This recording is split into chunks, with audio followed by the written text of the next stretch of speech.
Bonjour, bienvenue à Colombey-le-Sec, Christophe Nicolo.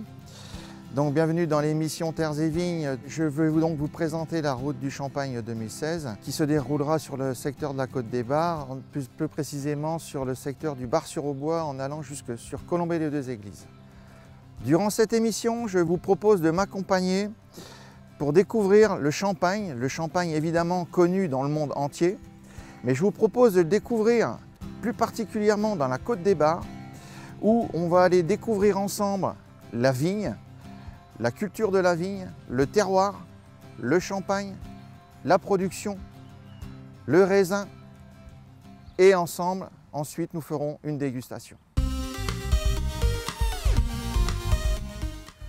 La route du Champagne, en fait, c'est une flûte, un passeport, appelé aussi carnet de route.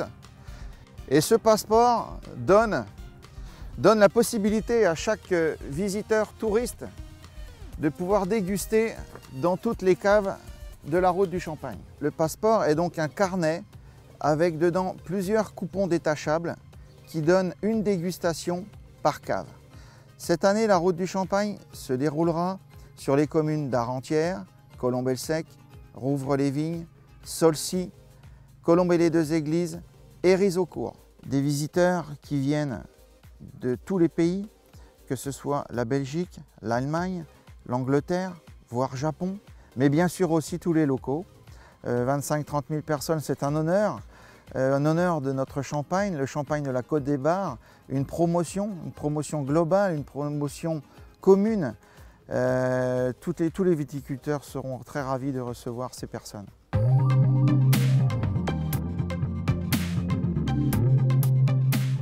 Nous allons vous expliquer l'art de faire de la vigne.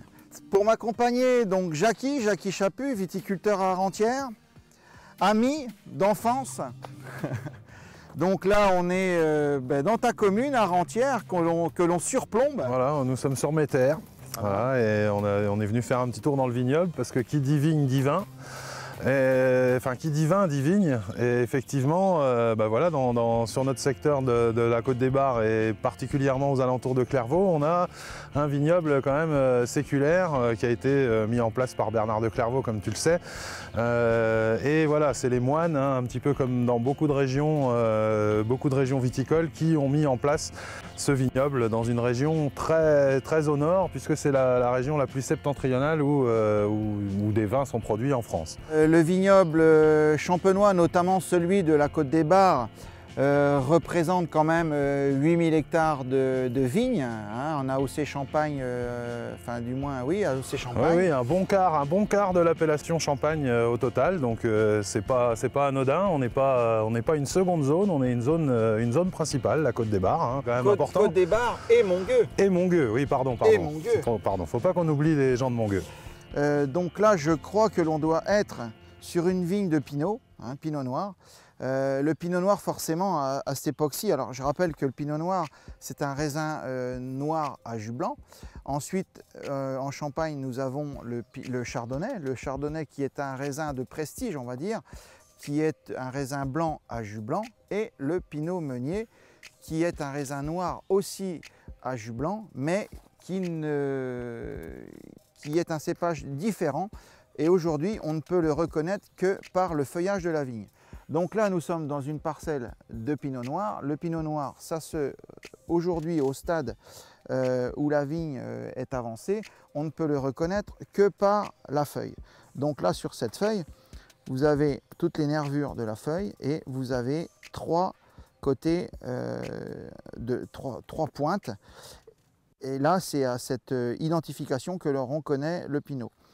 La grosse différence pour le Chardonnay, c'est qu'en fait, ce qu'on appelle le sinus pétiolaire, bon, c'est un peu technique, mais on n'a pas de feuille au niveau on n'a pas de surface au niveau du sinus pétiolaire. Donc sur cette zone-là, quand on n'a pas de feuille, c'est que c'est du Chardonnay. Sur un Chardonnay, on reconnaît à la feuille puisqu'il y a 5 pointes.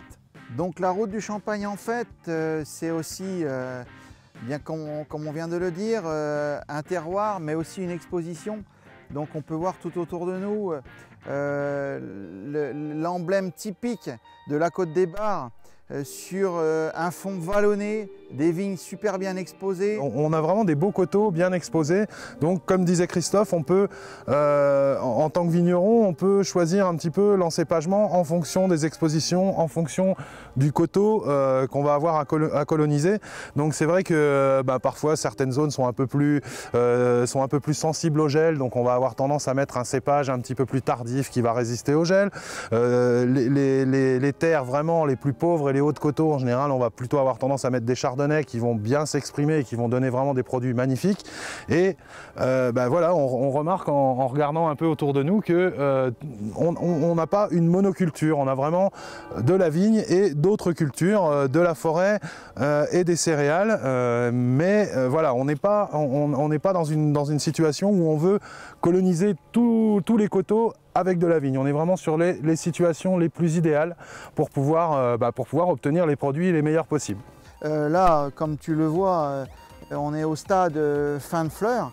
Fin de fleur, donc en règle générale, c'est pas compliqué. On compte entre 90 et 100 jours après le fin de fleur. Donc il suffit simplement sur un calendrier de rajouter 95 jours, on va baser sur une moyenne. Donc cette année, effectivement, je pense que la vendange devrait se situer, je dis bien, aux alentours du 1er octobre. On va être sur une vendange de fin septembre, 1er octobre, 10 octobre. On revient aux vendanges qu'on connaissait un peu quand on était enfant finalement. On a une date de vendange un petit peu plus années 80, années 70. On va laisser la vigne tranquille, on va la laisser pousser, on va la laisser se déstresser. Et puis on verra ça aux alentours du 1er septembre quand on va attaquer les premiers prélèvements. Mais alors pour les néophytes, tu parles de 9,5 degrés. Bon, alors bien sûr je sais ce que c'est, mais alors qu'est-ce que ça veut dire concrètement 9 degrés, ça veut dire 9,5 degrés d'alcool probable. Donc là on n'est pas sur de l'alcool, on est sur une richesse en sucre. Donc tu parlais de 9,5 degrés à la vendange. Bon 9,5 degrés, en fait quand on est vigneron, on cherche à obtenir du sucre dans nos raisins. Bon, pas seulement du sucre, mais on va simplifier sur du sucre qui sera transformé à la fermentation. Donc en fait pour 9,5 degrés, il faut une certaine concentration en sucre. Donc c'est une chose à laquelle on fait très attention avant de récolter. Et cette récolte, on est dans une région un peu particulière. Puisque, je sais pas, je pense qu'on ne peut pas utiliser la machine à vendanger. Hein. Non, la machine à vendanger, c'est pas en Champagne. Voilà. Et mon seul espoir, c'est qu'elle ne soit jamais en Champagne, puisque en Champagne, notre but en Champagne, c'est donc de vendanger des grappes entières, de façon à pouvoir les écraser, extraire le jus des grappes sans passer par une macération. Donc vendanger des raisins entiers ne peut pas se faire par une machine, mais ne peut se faire que par la main de l'homme. Donc qui dit vendange manuelle dit humain, hein. Donc c'est vrai que derrière toutes ces vignes il y a des viticulteurs. Donc après la récolte il est temps de passer à la cave parce qu'il y a encore beaucoup d'étapes et puis je pense que tu vas pouvoir faire le guide pour la suite dans les caves. On y va, on est parti, on se rend chez un viticulteur.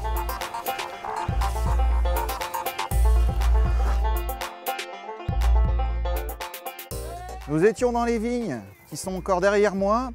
À côté de moi, un pressoir. Un pressoir, là donc un pressoir comme son nom l'indique, sert bien sûr à vinifier. Et je vous propose de me suivre pour aller découvrir toute la partie vinification de notre champagne.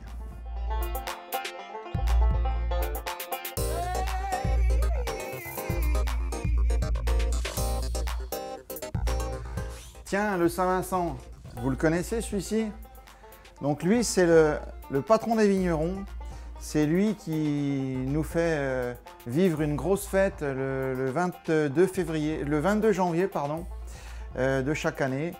Et on fête son saint patron avec toute une équipe de confrères, la confrérie Saint-Paul-Saint-Vincent.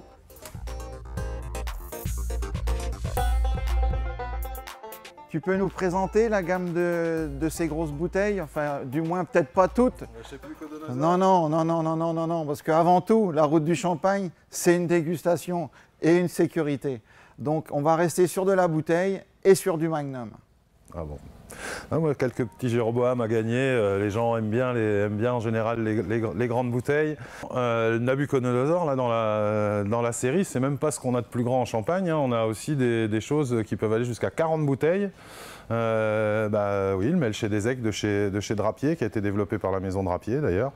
Et donc voilà, on a des bouteilles gigantesques. Donc Melcher des Aigues, donc comme dit Jackie, 40 bouteilles et 30 litres. Donc un flacon où il faut quand même relativement du monde pour le consommer. Oui, il faut prévoir un petit peu de le mettre au frais à l'avance et puis d'avoir du monde pour la finir. Oui, c'est surtout ça. Et de le tenir surtout au frais puisque le champagne se boit frais. Et on se retrouve tout à l'heure. Sans problème, je te retrouve. Nous, on a encore quelques petites choses, manipulation, enfin on va voir un petit peu tout ça ensemble.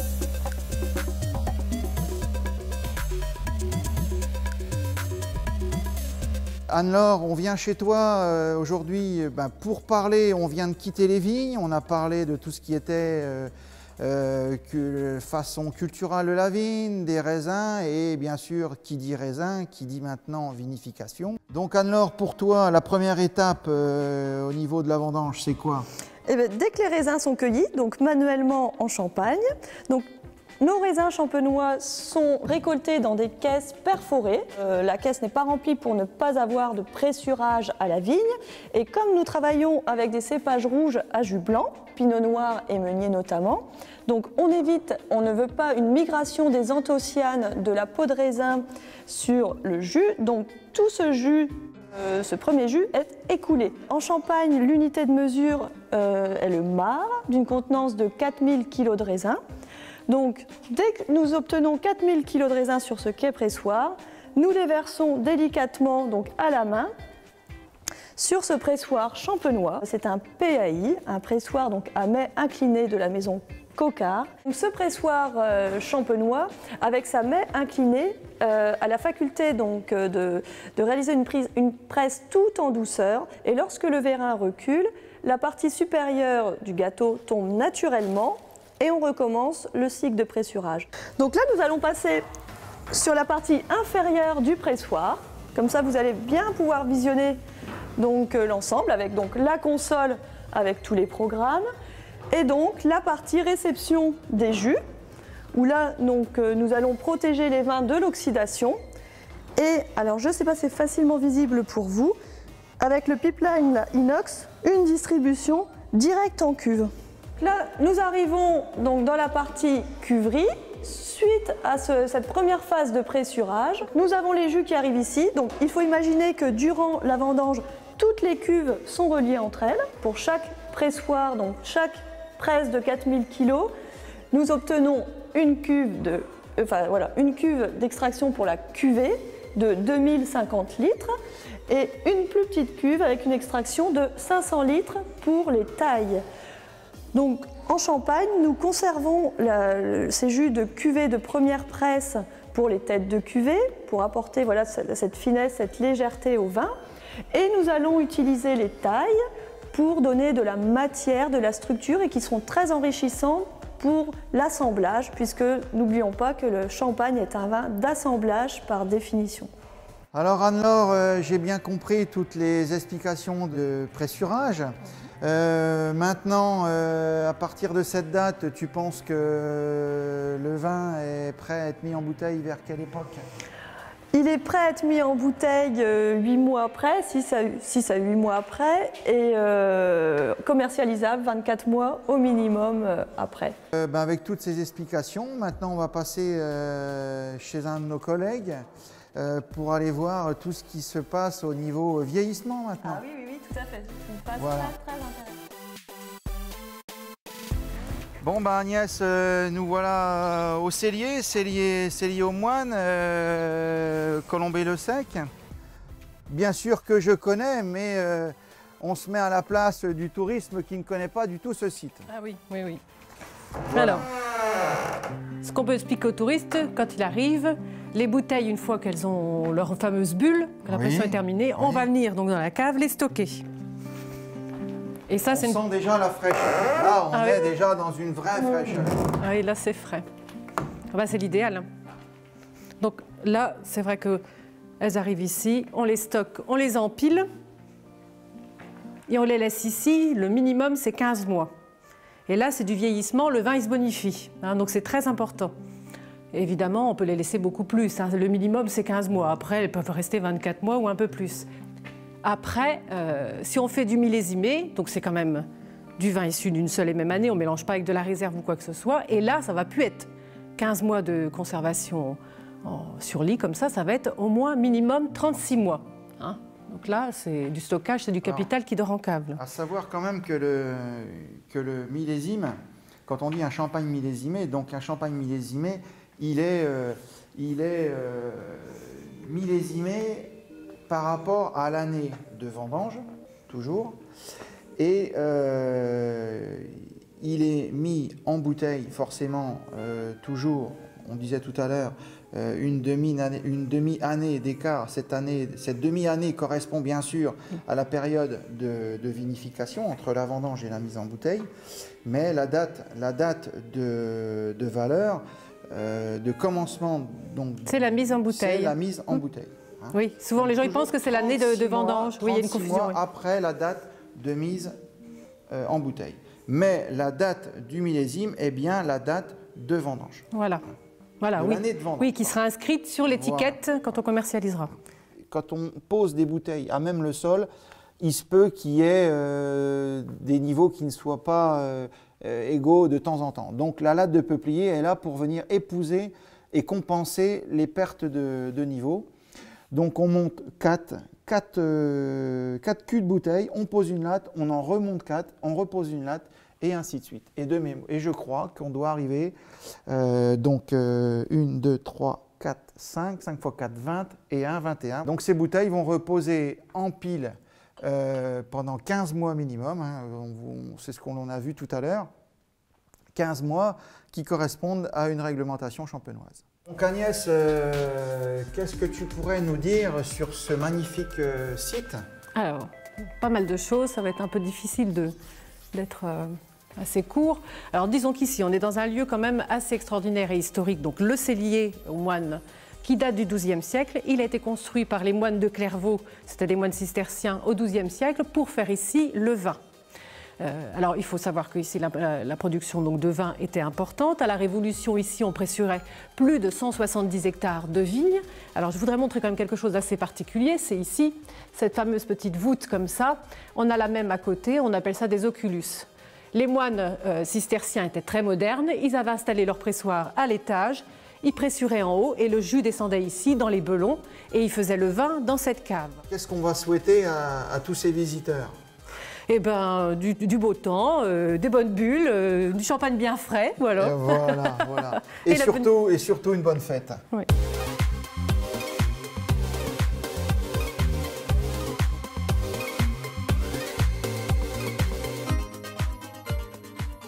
Et avant de déguster, on a quand même aussi fait une petite présentation de flûtes.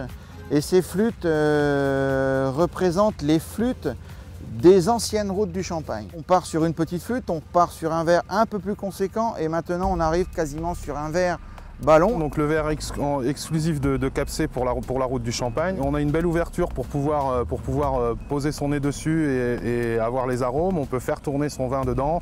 On a un bon contact avec l'air, donc ce qui va permettre aux arômes du champagne de pouvoir s'exhaler et on va pouvoir les apprécier d'autant mieux que dans le type de verre plus ancien qui était traditionnellement utilisé. On a quelque chose de plus technique. Tu te souviens quand on a fait ce verre, on en a déjà bien parlé quand même de ce verre, on l'a fait évoluer. Et ce petit trait là, le petit trait à 10 centilitres, tu te souviens du trait à 10 centilitres là, les polémiques que ça a pu faire ce petit trait? Le trait, il est positionné il est positionné à 10 centilitres et il est exactement à l'endroit où on aura le plus de contact avec l'air. Donc pour la dégustation, on est vraiment à la dose optimum pour ce verre. Ça a permis d'avoir une limite sur le verre et d'avoir notre dose de dégustation pour pouvoir servir plus facilement. Jackie, on a une série de verres, 2 bouteilles. J'imagine que tu nous as amené la bouteille que tu vas nous servir à la route du Champagne, en fait. C'est ça, c'est ça. Au Champagne Jacques Chaput, vous pourrez déguster notre cuvée 100% Pinot Noir. Donc voilà, 100% Pinot Noir, on appelle ça un blanc de noir. Et donc c'est vrai que sur la Côte des Bars, on est quand même sur une dominante de Pinot Noir. Pinot, ouais. Donc pour moi, c'était important de mettre une cuvée 100% Pinot Noir à la dégustation pour mettre un petit peu le terroir en valeur. Un blanc de blanc, c'est 100% Chardonnay généralement, et un blanc de noir, c'est 100% Pinot Noir ou un assemblage avec du Pinot Meunier. Mais bon, nous, sur la Côte des Bars, on est à, voilà, comme je disais, 80% de Pinot Noir. Hein, on va pas les laisser chauffer ces bouteilles. Hein. Elles sont encore à 10-12 degrés, c'est bien pour déguster. Voilà. Donc il ne faut pas que la température monte trop, sinon après, on ne va plus les apprécier. Alors comme diraient nos amis de la commanderie du Solte de Bouchon, il faut faire péter la bouteille. Donc Brut Tradition, Pinot Noir, 100% Pinot Noir, hein, tout ce qu'il y a de plus classique dans notre région. Dosage, là on est sur du 9 grammes par litre, un brut. Donc on va humer, mirer et déguster.